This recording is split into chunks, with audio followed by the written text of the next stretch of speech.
ملت کا کیا ستم ہے کہ 4 بچے 100 میں مدرسہ پڑھنے کے لیے آ رہے ہیں، 100 میں صرف 4 بچے مدرسے کی تعلیم حاصل کر رہے ہیں۔ علماء کی قربانی دیکھیے، 1857 میں 2 لاکھ مسلمانوں کو مارا گیا، 52,000 علماء کو پھانسی دی گئی۔ آج عالموں کے ساتھ ستم کیا ہے کہ اگر وہ خانقاہ میں ہیں تو کیا کہتے ہیں کہ دنیا سے کوئی ان کو مطلب ہی نہیں، اگر وہ مدرسے میں ہیں تو کہتے ہیں کہ یہ تو تنخواہ پر کام کر رہے ہیں، دین کا کام کہاں سے ہو رہا، اگر وہ سیاست میں ہیں تو رات دن چائے کے ہوٹل میں عالموں کی غیبت کرتے ہیں، عالموں کو تانا مارتے ہیں، عالموں پر الزام رکھتے ہیں۔ یاد رکھیے، اگر آپ مدرسے کے پیچھے پڑ گئے، مدرسے کے عالموں کے پیچھے پڑ گئے، مدرسے کی تعلیم کے پیچھے پڑ گئے تو آپ کو کیا نقصان ہوگا؟ آپ کے خاندان سے اللہ علم کو نکال دے گا۔ ایک مثال پر پیغام ختم کر رہا ہوں، سننے کے لیے مکمل تیار ہے؟ دونوں ہاتھ اٹھا دیجئے انشاءاللہ۔ قوم کا بچہ مردے پر قرآن پڑھے گا، اپنا بچہ صرف اسکول میں پڑھے گا، ہاتھ اٹھا دیجئے انشاءاللہ، بالکل صحیح جا رہا ہے۔ یہ دیکھیے، دھیان سے سنیے گا۔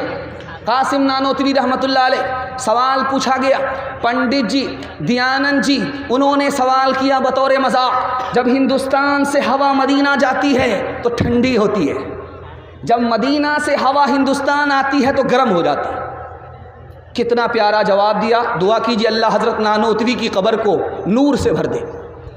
کہا کہ جب ہندوستان کی ہوا مدینے جاتی ہے تو اس کو خوشی ہوتی ہے کہ نبی سے ملاقات ہوگی، نبی کے روضے کی زیارت ہوگی، خدا کے گھر کا طواف ہوگا۔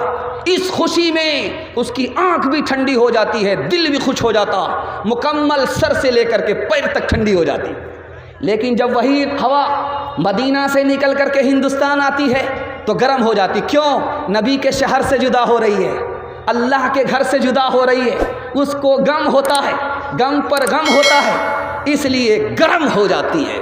اسلام کے اس مرکز سے ہوئی تقدیس آیا آزادی کی، اس بام حرم سے گونجی ہے تکبیر اذان آزادی کی، ہر دم برس رہے ہیں انوار مدرسوں میں، آ کر تو کوئی دیکھے ایک بار مدرسوں میں، ہر پل محبتوں کا اظہار مدرسوں میں، گفتار مدرسوں میں، کردار مدرسوں میں، دن بھر تلاوتیں ہیں، دن بھر تلاوتیں ہیں، شب بھر عبادتیں ہیں، ہوتا نہیں کوئی دن اتوار مدرسوں میں، ہوتا نہیں کوئی دن اتوار مدرسوں میں۔ چندہ کا وعدہ کریں گے اور چندہ نہیں دیں گے، ہاتھ اٹھائیے۔ خیر ماشاءاللہ، یہاں ڈس بریک آپ مار کر کے آپ نے دل خوش کر دیا کہ آپ دماغ سے مکمل تیار ہو چکے۔ دوسرا پیغام آپ کی خدمت میں لے کر کے آ رہا ہوں، اس کو بہت دھیان سے سنیے گا، اللہ آپ کے جلسے کو قبول فرمائے، دین دنیا دونوں کی بھلائی سے اللہ آپ کو مالا مال فرمائے۔ دھیان سے سنیے گا، سنانے کے لیے جا رہا ہوں۔ حضرت ابو بکر سے کہا گیا، مکے میں اگر رہنا چاہتے ہو تو قرآن کو چھوڑنا پڑے گا۔ حضرت ابو بکر سے کہا گیا ہے اگر مکے میں رہنا چاہتے ہو قرآن کو چھوڑنا پڑے گا۔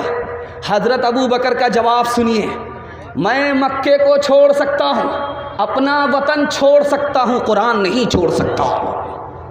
دوسری مثال آپ کے سامنے آ رہی ہے، بہت دھیان سے سنیے گا، اللہ اس بچے کو علم میں عمل میں برکت عطا فرمائے، مدرسے کے لیے انہوں نے چندہ دیا ہے۔ دھیان سے سنیے گا، دوسرا نمونہ آپ کی خدمت میں آ رہا ہے۔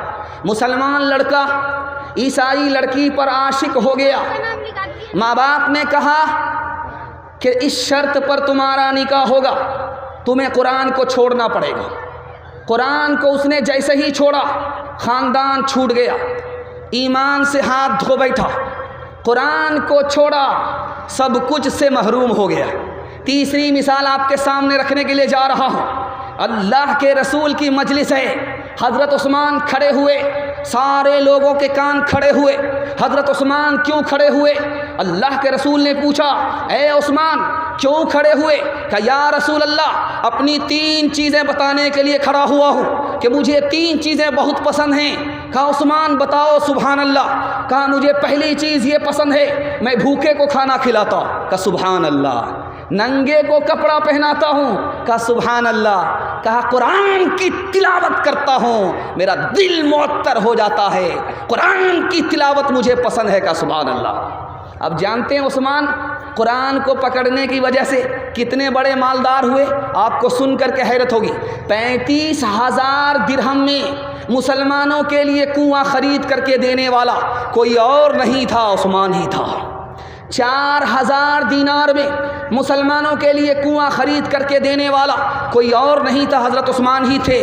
دوسری روایت اللہ کے رسول صلی اللہ علیہ وسلم کو حضرت عثمان نے اپنے گھر میں بلایا اور قدم کو گن رہے جانے میں الگ اور واپس ہونے میں الگ۔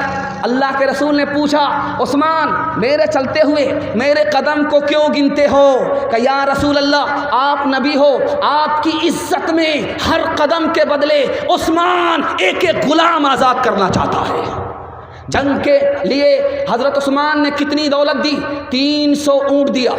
اللہ کے رسول کی گود میں 100 اشرفی دے کر کے حضرت عثمان کے لیے اللہ کے رسول نے فرمایا اے میرے پروردگار جس طرح عثمان نے مجھے خوش کر دیا تو بھی اس سے خوش ہو جا۔ آپ سمجھتے ہیں کہ میرا بیٹا حافظ قرآن ہوگا، غریب ہوگا، کہاں سے کمائے گا؟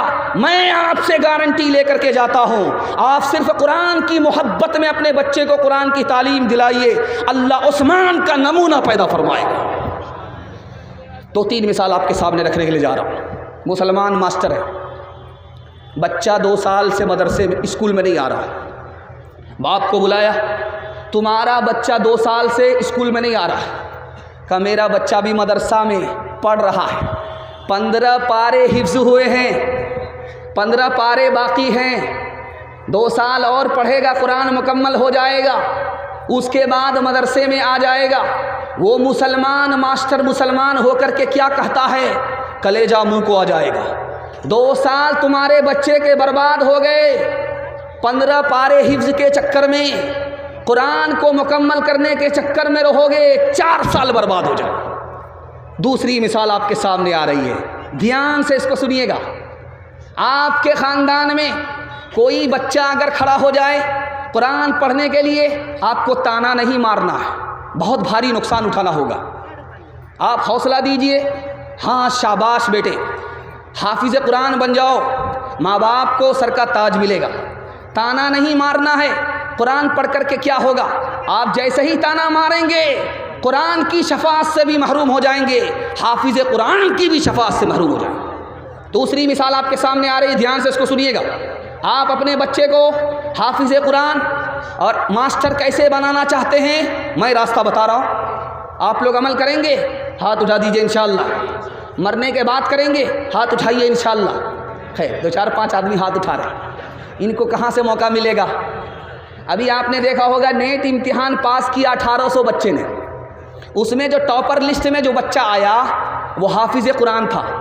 یہ راز آپ کو بتا رہا ہوں کیوں، حافظ قرآن ہو کر کے نیٹ کے امتحان میں ٹاپر لسٹ میں آیا، یہ راز آپ کو بتا رہا ہوں۔ 5 سال آپ اسکول میں اپنے بچے کو پڑھائیے، 5 سال، اس کے بعد اسکول سے اس کو نکال کر کے 3 سال کے لیے مدرسے میں داخل کر دیجیے۔ 3 سال کے اندر وہ حافظ قرآن ہو جائے گا، اس کا دماغ اتنا تیز ہو جائے گا جیسے پتھر پر چاقو تیز ہو جایا کرتا ہے۔ اب اس کو مدرسہ سے نکال کر کے اسکول میں داخل کر دیجئے، سارے بچے کو وہ پیچھے کر دے گا، کوئی بچہ اس کو پیچھے نہیں کر سکتا۔ جس نے قرآن کو یاد کر لیا اس کے بعد اس کے لیے کوئی کتاب مشکل نہیں ہے۔ آپ خوش نصیب باپ ہوں گے، آپ کا بچہ حافظ قرآن بھی ہوگا، ماسٹر بھی ہوگا، ڈاکٹر بھی ہوگا، پروفیسر بھی ہوگا۔